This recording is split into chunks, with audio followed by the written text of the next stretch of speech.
Hi, everybody. I'm Sterling, and I'm here finally to tell you my story about buying a house in Guadalajara. Keep focused here on modal verbs. Keep focused on how we use can, could, should, shall, may, might, had to, has to, have to, etc., etc. So I showed up. I arrived in Guadalajara. It was January of 2019.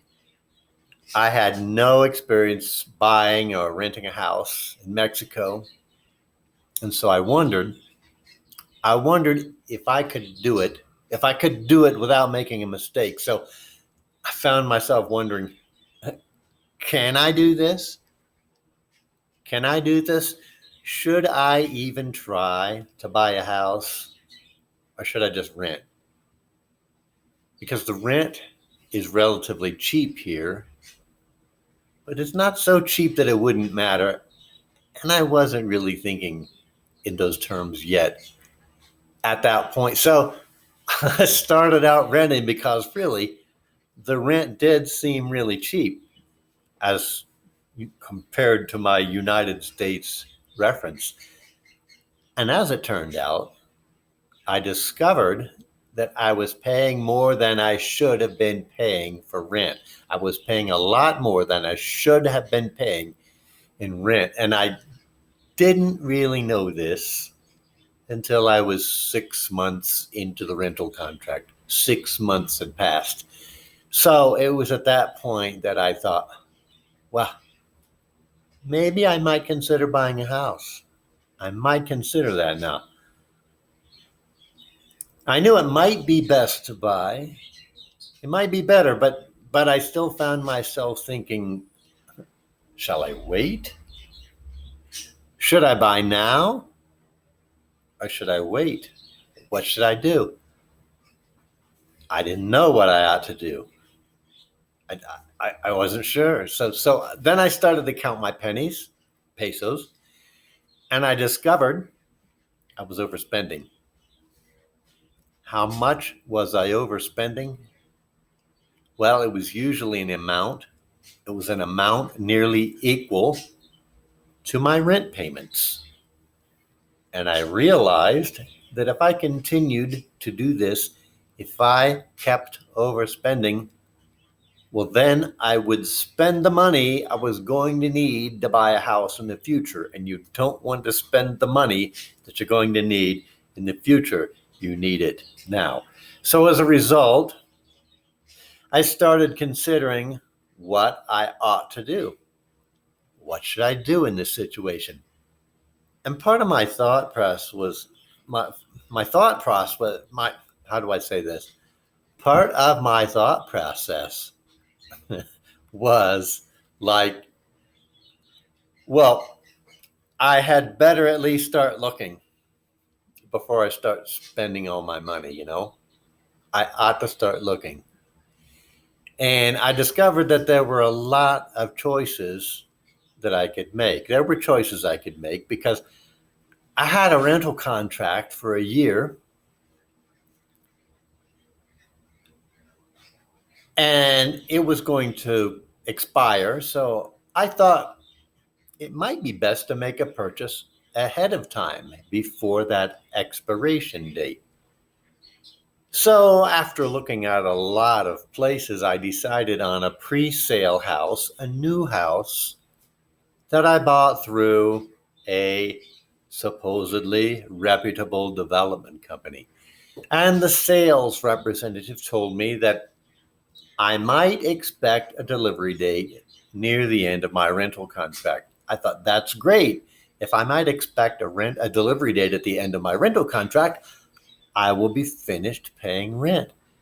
My idea was then that I would pay the remainder of my rent. I'd pay the rest of my rent until the end of the contract. And then I should be ready to move into my new house, right? It should be ready at that time, right? Well, what actually happened is that I should have been able to do that. I should have been able, except for the fact that the house was not completed on that date. So obviously, I had to wait.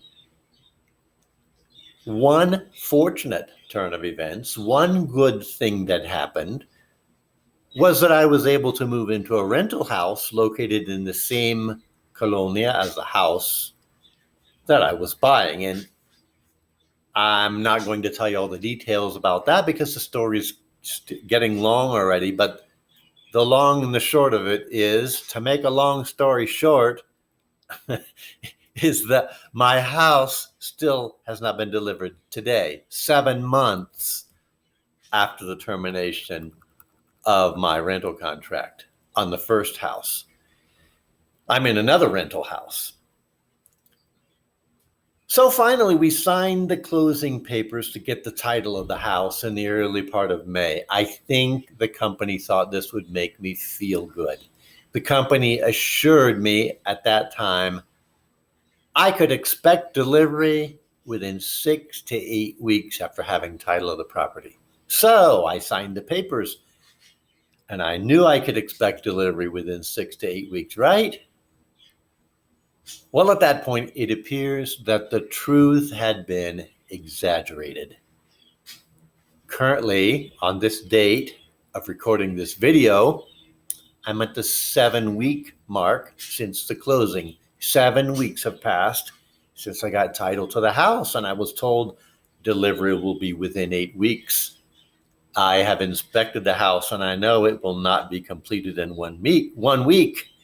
So my next move might be to contact customer service. My next move might be to contact the customer service of this company to notify them that they must complete the house very soon to avoid legal action. But because I'm not generally an assertive person, I might not actually do that. I know maybe I ought to, but I think that I probably won't. And I don't know. What would you do? I know this is Mexico, and I know that the culture is a little bit different. Maybe this is normal. Maybe this is expected, and I don't want to appear to be the ugly American. I don't want to be the typical impatient American. I want to have a Mexican attitude. But I did, however, spend 100% of the money that I had in savings and that I had reserved to buy a house when I paid for the house 100% free and clear last October, 9 months ago. And I did this, maybe it's 8 months ago. I did this in an attempt to stop paying rent. However, 6 months later, I still continue to pay rent in another rental house. One thing I'm sure of, and that is if I were to do this again, if I could, I would be a lot smarter. So I hope that was a good lesson. You listened for the use of the modal verbs there, and that it was an entertaining story as well. So I'll catch you all in the next video. Thanks for listening. Don't forget to subscribe to my channel, please. That's really going to help this effort. I'll talk to you all the next time in the next video. Bye-bye.